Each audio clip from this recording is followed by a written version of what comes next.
This is Chinyere Ogudoro, a mother of four who left her family in Nigeria to go get her master's degree in Scotland.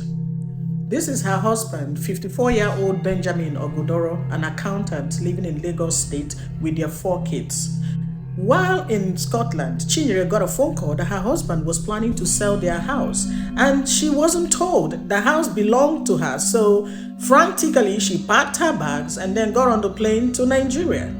As soon as she landed in Nigeria, her 31-year-old brother Ifeanyi was already at the airport waiting to pick her up, and together they drove to Chinyere's house. But when they got there, her husband was not home. So Chinyere and her younger brother sat together trying to catch up while they waited for her husband to return. It was already midnight when this man came home and saw his wife, but he wasn't really too excited to see her. However, he was upset that Chinyere's younger brother did not open the door on time for him to come in. So he was raging and cursing and all that. But according to eyewitnesses, they said that when he started arguing, no one responded to him. Chinyere's younger brother just quietly left him and went to another room. The argument lasted a few minutes and everyone went to bed, but no one saw the next action coming.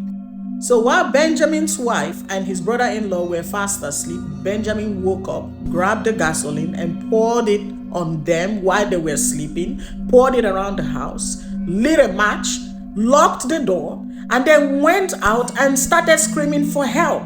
He called for help, neighbors gathered and he told neighbors that he escaped a fire, but his wife and brother-in-law were still stuck in the house. Then he called his wife's sister to let her know that her sister was stuck in a fire in their home. Have you ever seen that kind of evil act before? Initially, people believed his story, not until they saw Ifeanyi, his wife's younger brother, staggering out of the house on fire. So they rushed to him, put out the fire, and rushed him to the hospital.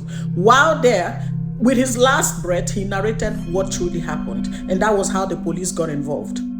Unfortunately, Chinyere did not make it out of the fire, and few hours later, after her younger brother narrated that story, he too died.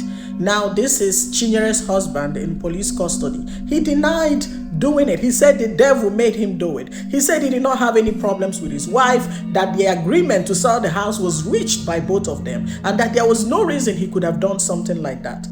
Well, he's still in police custody, but we all know the consequences of murder in Nigeria is death.